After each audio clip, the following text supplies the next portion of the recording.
반갑습니다 여러분, 게시탐정입니다. 또 오늘 제목 보고 요 책 떠올리시는 분들 없으시기 바랍니다. 예. 이 책 제목은 파리의 나비 부인이고 오늘 제목은 파리의 나비 부인입니다. 예. 그 목사님과의 얘기 취하는 사랑을 했던 뭐 어떤 그 춤추는 사람 얘기 있었죠. 예. 오늘 제목의 모티브가 된 나비 부인은 본 게시탐정이 고등학교 때 처음 봤던 오페라 작품인데 극작가 푸치니의 작품으로, 다른 말로는 마담 버터플라이라고도 합니다. 스토리를 보면은 일본이 막 개항했을 무렵 일본에 머물던 미국 해군 장교 핑커튼이 15살 게이샤 초초상과 결혼하게 되는데, 말이 결혼이지 이거 사실상 매매혼 내지 현지처에 불과한 단기 계약 결혼이었습니다. 그런데 나이도 어리고 세상 물정도 잘 몰랐던 초초상은 계약 결혼의 의미를 이해를 못한 채로 핑커튼을 사랑하게 되어버립니다. 게다가 이제 남편을 이렇게 많이 의지하고 또 그렇게 절개를 지키게 되죠, 춘향이처럼. 그런데 그 남자는 계약 기간이 끝나자 뒤도 안 들어보고 떠난 거예요. 결국 아이와 함께 버려진 초초상에게 핑커튼의 부인이 찾아와서 아이는 자기가 대신 잘 키울 테니 새 인생 찾으라고 설득했고, 절망한 초초상은 아이를 넘겨주고 스스로 목숨을 끊는데, 그제서야 정신을 차리고 달려온 핑커튼은 죽어가는 초초상을 부르며 버터플라이 버터플라이 하면서 이제 그렇게 부르면서 통곡하는 걸로 끝납니다. 서구 열강들이 아시아를 침탈하던 19세기에 이런 류의 작품들이 제법 유행했어요. 서양인들이 동양에 대해 갖던 환상인 오리엔탈리즘 중에 동양 여성이 있었기 때문입니다. 보시면은 오리엔탈리즘으로 칠갑을 해놨던 쥘 베른의 소설 80일간의 세계 일주에서도 주인공 필리어스 포그의 상대 역은 인도 여성 아우다 부인입니다. 가운데 이제 있죠. 다행히 두 사람은 나비 부인처럼 비극을 끝나지 않고 결혼이라는 해피엔딩을 이제 맞았어요. 지금도 서양 남자와 동양 여자의 비정한 사랑 얘기라고 하면 단연 나비 부인을 첫손에 꼽는데, 말이 사랑 이야기이지 선진국 남자가 후진국 여자를 갖고 놀다가 버려버린 거의 범죄에 준하는 폐악질입니다. 그나마 나비 부인은 허구의 오페라인데 이와 거의 똑같은 일이, 그것도 구한 말 시기 조선에서 벌어졌다면 무척이나 흥미로운 이야기일 겁니다. 나비 부인의 조선 버전이라 할 만한 극적인 스토리의 주인공은 궁중무희인 이심 혹은 이화심이라 하며 흔히 리진이라고 표기되는 인물입니다. 때는 1887년 초대 주한 프랑스 공사로 부임했던 콜랭 드 프랑시는 지옥사전이란 종교 서적을 쓴 적도 있는 꽤나 엘리트 외교관이었어요. 보세요. 이 사람이 콜랭 드 프랑시예요. 그리고 그의 저서 지옥사전입니다.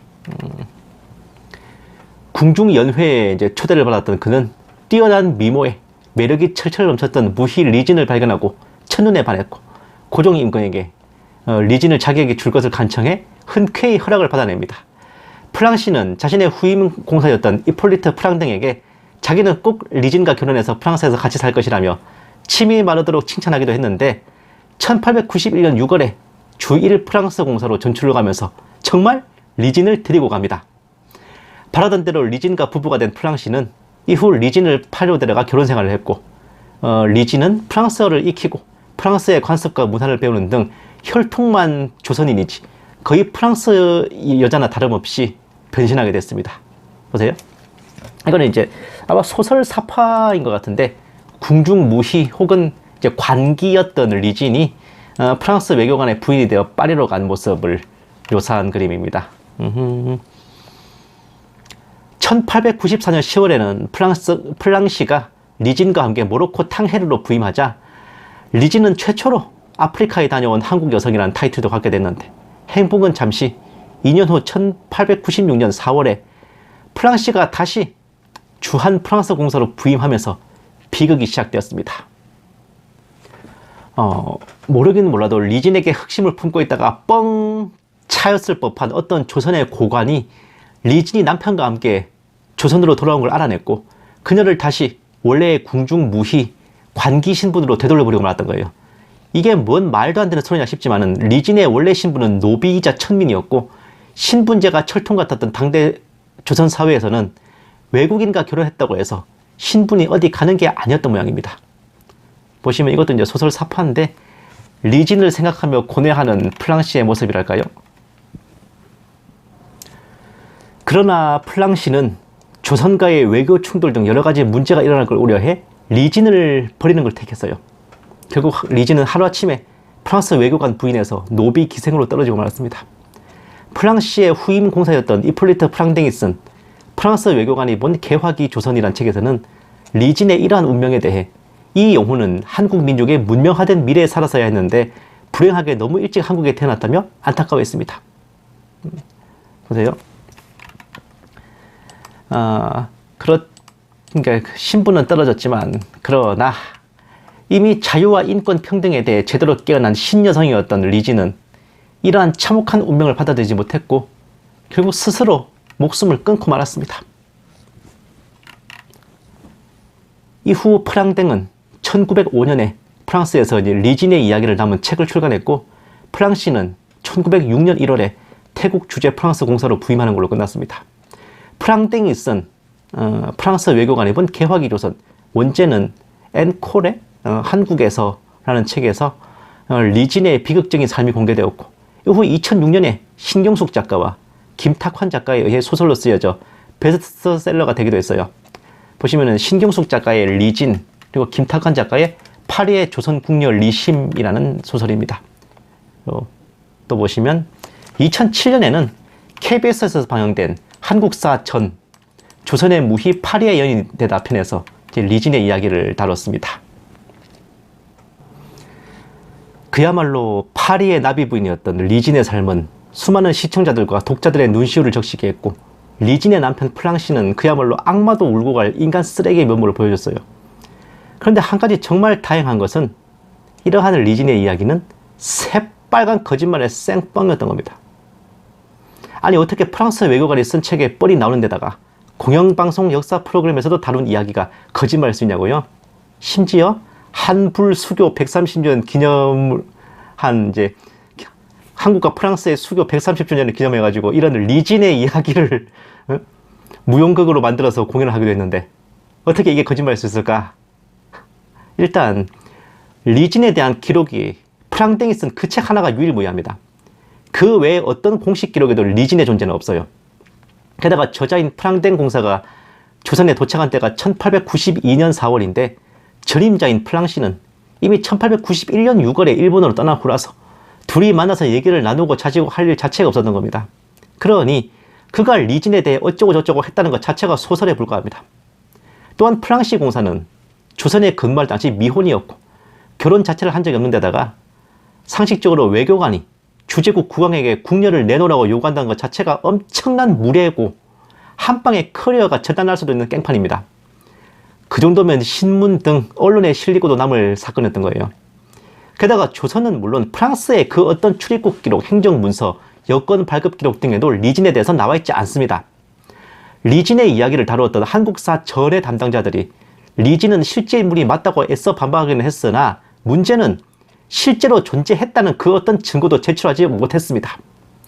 소설 리진을 쓰기 위해 프랑스 현지까지 답사하며 조사했던 신경숙 작가도 끝내 리진에 대해 그 어떤 흔적도 찾지 못했다고 작적 서문에 적었어요. 당시 국내에는 외국인들이 여럿 머물고 있었어요. 프랑스 선교사만도 한둘이 아니었는데 누구도 자기네 외교관과 리진의 이야기를 기록한 적이 없습니다. 그 시절 시중에 떠도는 온갖 풍설들을 다 엮어서 모은 황현의 매천야록에도 이런 반구 나오지 않아요. 프랑스 현지에서도 외교관의 동양인 아내에 대한 목격담이나 기록이 전혀 존재하지 않습니다. 모든 사람들이 다 짜고 리진의 존재를 지우지 않은 이상이야 가능할 수가 없는 일입니다. 결론은 파리의 나비 부인 리진은 존재한 적도 없는 허구의 주인공이었던 겁니다. 그리고 제가 처음부터 이 얘기를 소설이라고 생각했던 가장 큰 이유가 리진이 그렇게 다시 프랑스 외교관 부인에서 노비로 떨어졌다는 것, 그때가 거기 그때로면 1896년인데 이미 2년 전인 1894년에 갑오개혁으로 신분제가 폐지됐습니다. 그러니까 너무 가난해서 못 사는 사람들이나 자기 자신을 그냥 노비로 팔았던 거고 이 전에 노비로 지내던 사람들이야 이제 신분이 바뀐 채로 모섬 취급당하면서 일했던 거지. 멀쩡한 평민이 전에 노비였다는 이유로 다시 노비 신분으로 떨어지는 그런 일 자체가 성립할 수 없단 말이에요. 왜? 신분제 자체가 폐지됐으니까. 그게 1894년인데 어떻게 1896년에 리진이 다시 노비가 되고 관기가 됩니까? 이게 제가 그렇기 때문에 처음부터 이 얘기를 안 믿었던 거예요. 그리고 리진의 이야기가 기록된 프랑댕의 책 한국에서는 말 그대로 서양인의 오리엔탈리즘적 시각으로 동양을 완전 낮춰보고 무시하고 우습게 보는 비하 목적의 글입니다. 겪은 얘기와 들은 얘기에 상상력까지 덧붙여서 이렇게 형편없고 미개한 조선징들을 우리 같은 선진국들이 개화시켜야 한다는 그런 프로파간다 성격의 소설 한 편이었어. 게다가 조선이란 나라는 임금부터가 나서가지고 한 여성의 인권과 인생을 박살내버리는 쓰레 같은 나라다 라는 주장을 펴기 위해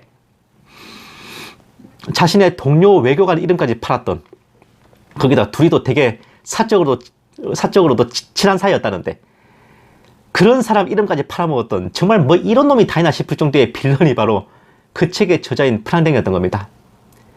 거짓말도 각 잡고 제대로 던지면 오히려 더 쉽게 속아 넘어간다더만 리진의 이야기가 딱 그 케이스죠. 보세요. 뭐라고 적혀있나? 리진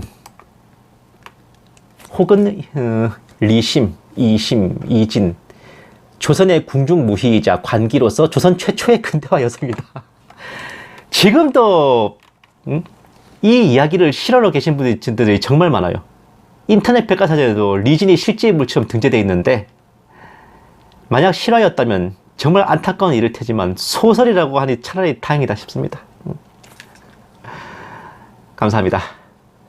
게시탐정이었습니다.